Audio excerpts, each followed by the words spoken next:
Hey, what's up? Guy who needs a haircut here. And today I'm going to be bringing you a really exciting video that has to do a lot with the mental, because considering the success of my last video, it's something that I've wanted to talk about for a little while, and I finally think I figured something out that answers a lot of these questions that I've had. And these are so, like, I almost guarantee that you will improve after watching this video. Like, unironically, I'm so confident in that if I do a good job of explaining that to you.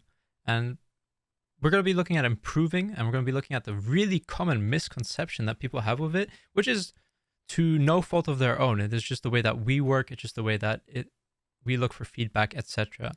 And hopefully I can give some power, some control, some excitement to play ranked back to you. And so what I mean by that is that when we look to improve, when we try to become better, what are we looking for? We're looking for wins. We're looking for win rate. We're looking to attach our value to our SR. The bigger the number, the better that we are. These kind of things, they're very tangible. It's easy to see. I got a lot of wins. Good. Consequence of that, however, is that the opposite of winning is losing. Losing subtracts from those things. Therefore, the experience becomes very not enjoyable, becomes our enemy. It leads to tilt. It leads to frustration. It leads to... That's completely normal and understandable. So what I want to do is give you a little bit of power back into losing through, as the title suggests, that we cannot improve without losing. And this is really important, and this is something that I'm going to be reiterating a lot throughout the whole thing. And hopefully, maybe now it seems like a blanket statement to you, but as we go through it, it'll start to really make sense and really, you can't really go back after you learn it. It's one of those things that once you get it, welcome, So understanding losing is incredibly important. The way I can kind of look at it, for just a quick example, is that if somebody's at university or at school or whatever, and there is the student, the person that's studying a whole lot, and they're really working on, looking at things, they're probably going to get good results as compared to the person that's going to school and not putting in as much time, but they're having fun, they're partying. Hey, I got big win rates. Like, you can enjoy both ways. It's just that one, if you're truly looking for improvement, you need to unfortunately become the person that studies. It's not fun, it's not exciting, it's not glamorous, but it can be. Once you get addicted to that sort of improvement cycle, you can get tangible feedbacks in other ways. Honestly, it is pretty fun. It can be pretty fun, I think. And so I'm going to look through what I think helps me visualize all of this to give you a better understanding, and that's through skill trees. Now, skill trees are these... It's very different per person, right? And it's very individual, which is great because we all have this different understanding of something. We all have different views of a situation when you see the same scenario. And what a skill tree is that piece of information. How much can we detract? How much can we play through the scenario of all the different options while adding in more and more fundamentals to the mix to get a good outcome, to get a positive outcome, right? And here I have an example of that. Very simply put, let's say we are fresh to the game. We're new to Overwatch, right? And just to clarify, this applies to every game. This is a life skill, like learning how to improve through certain situation. I mean, literally you can replace it with any game. So please, if you're not into Overwatch, this is still going to help you so much in all your other games. So let's say we're playing Zarya, right? And we see a Roadhog for the first time. We don't know what he does. It's a piece of information, right? Something that we can see. And he hooks us. We die. Oh, that sucked. What can I do about that? So then we try to improve ourselves. We try to think, okay, well, I have a self bubble. This bubble that makes me immune to crowd control, and I can block the hook. So cool. Next time I see the Roadhog again, he's going to throw his hook at me, and I block it, and I survive.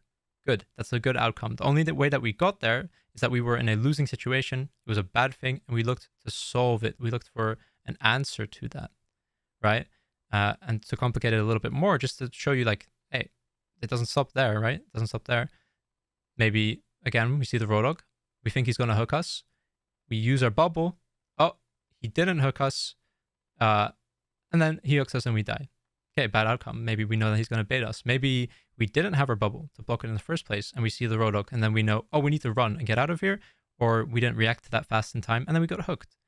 And it's that each time there's going to be always a correct answer among all these options. And I want to teach you how do we get how do we do that? How do we start that learning process? How do we start, taking in all the information that I might give in a unranked to GM video and start applying that to myself, to my hero, to my level of understanding?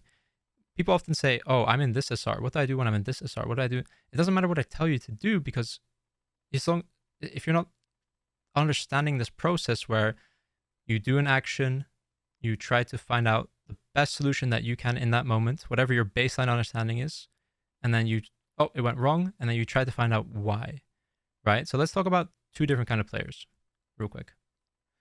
So there are the players that have these good fundamentals, maybe higher SR players, or they've already put in the grind, and you're watching this in your Masters Diamond, probably Masters and above, and you've already got pretty good fundamentals. You're at a point where now you keep going into these scenarios, and there's just so many options, and you're just trying to harp on, this is the right thing to do here. Maybe I should have used the ability differently, positioned this way. Oh, I forgot about this fundamental, and you're like playing around with whatever your baseline is and updating it and moving through it.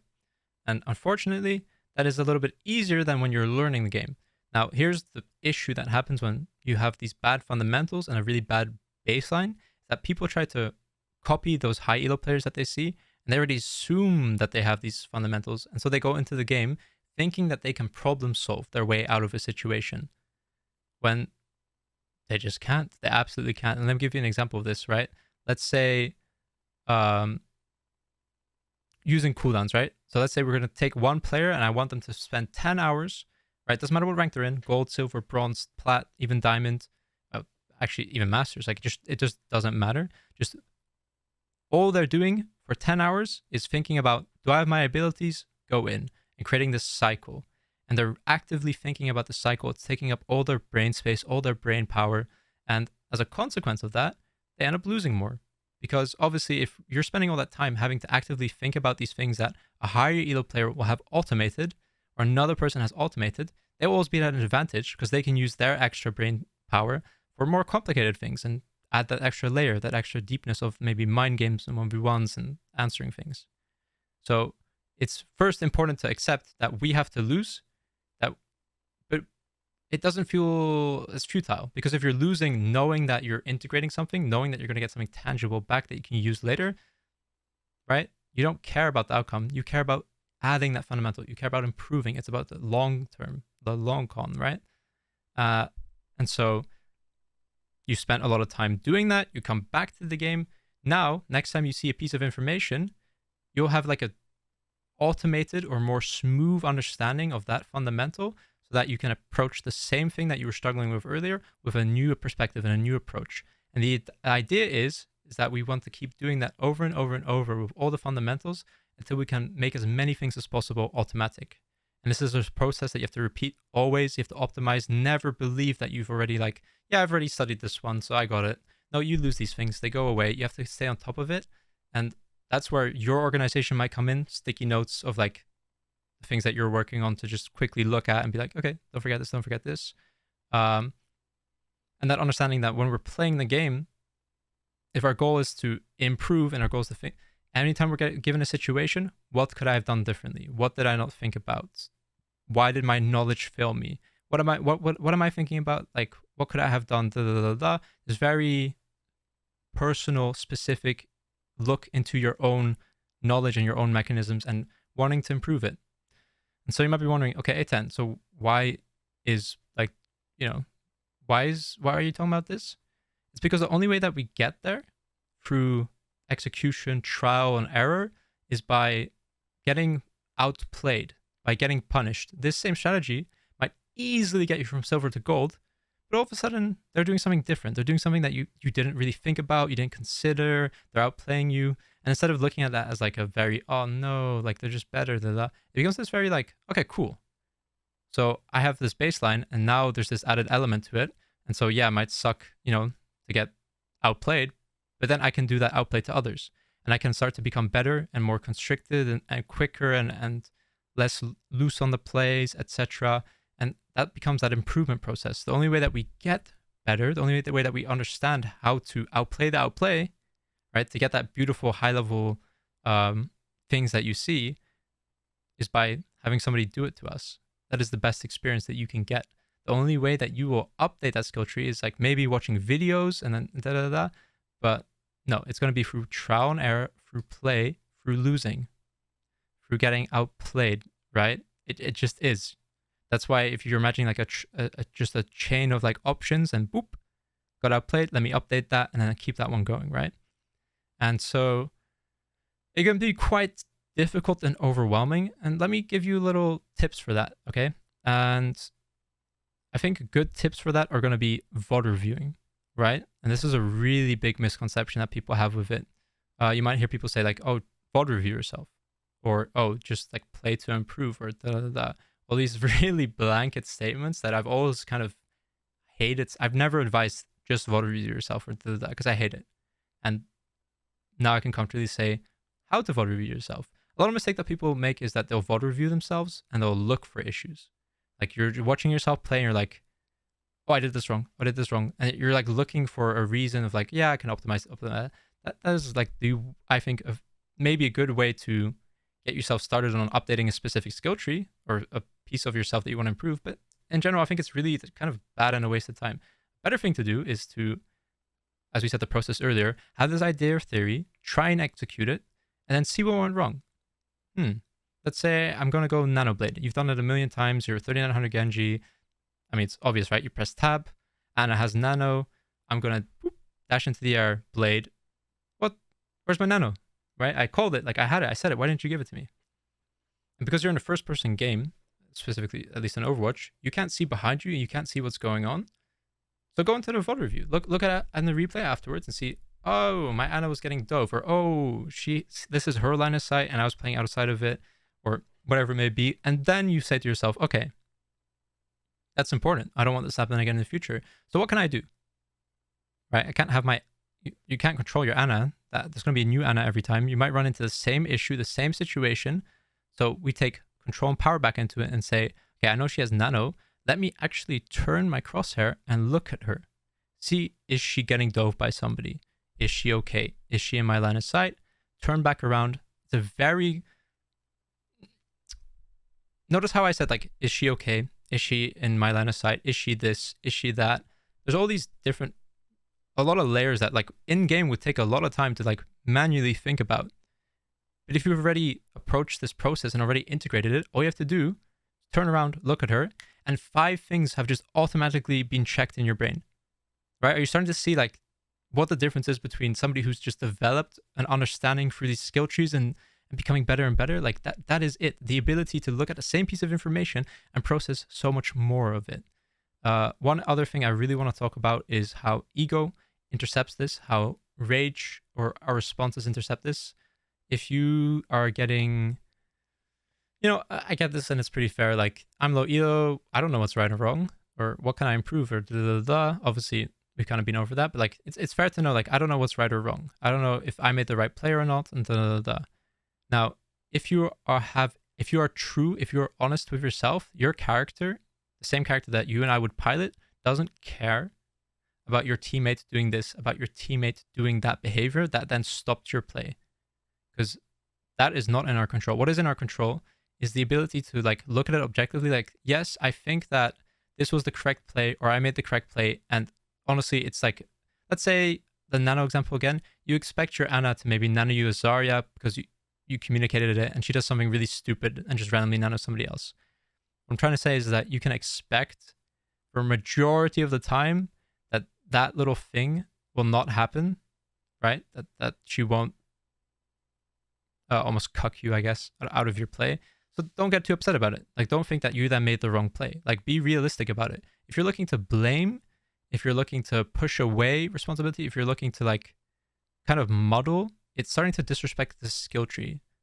That, while it's good to keep in mind of like how to play around trolls and AFKs and da, not relevant to this specific example, it doesn't care about that, and it becomes dishonest, I think is a good way to put it. So hopefully I explained that in a good way. It's a little loose in my brain, I guess. Okay, what else? Autopiloting. A lot of you know, a lot of people have experienced that when they start actually actively thinking, that it's almost they are doing this updation. They are updating their skill tree. They are doing this process that we talked about because they're actively thinking about a theory or an idea and then executing those and seeing what went wrong and da da da. Autopiloting is literally what will. You cannot update your skill tree. We cannot move forward. We cannot improve. Okay, so that's why you need to. It's gonna take a lot of time, a lot of energy, a lot of losing, a lot of blood, sweat, and tears. But it's worth it because I'll make a full video on this. I don't know if I mentioned it earlier, but if you cheese your way with a hero that's broken, if you do whatever it is, it'll bring you to a certain point where you'll then still have to learn them. Except now you're at an even higher elo, where now you're even more nervous to lose because you just cheesed your way up there. So now you credit this ranked anxiety or this external issue because, again, we don't want to lose. It's our enemy. And I think that's actually quite a lot of the reasons people either get hard stuck. That's why they get the ranked anxiety. I think people get hard stuck a lot is because when they're playing the game, they're not updating their skill tree. They're just playing. And they just, right? That has to be the reason. This is why playing the game doesn't give you game sense, right? Just play more or these kind of things don't just give you magical game sense. You have to actively think about it. You have to actively try and update it. You have to try and figure it out. It's difficult. It's a process. This is why I'm here. This is why coaches are here, to give you that like maybe extra piece of information that you were missing, or to give you a little bump over to the next, what's it called? Next stage, I think. So yeah, hopefully now it starts to make a little bit more sense as to why we need to lose to improve, why we need to get humbled, humble somebody else, why we need that level of inner working. And hopefully this is going to help a lot of people, kind of give them a little motivation, a little power, a little, it's okay to lose. Furthermore, you need to lose, right? So don't play the game for this art. Don't play the game for the win rate. Don't play it for the results. Play it for these fundamentals. Just take the cooldown one. Take the cooldown one and try it yourself, right? Go, like, spend a day at least of just doing a cyclic thing. Like, if I'm playing Winston, I'm not jumping in if my bubble's 2 seconds of cooldown. You will wait that extra 2 seconds, right?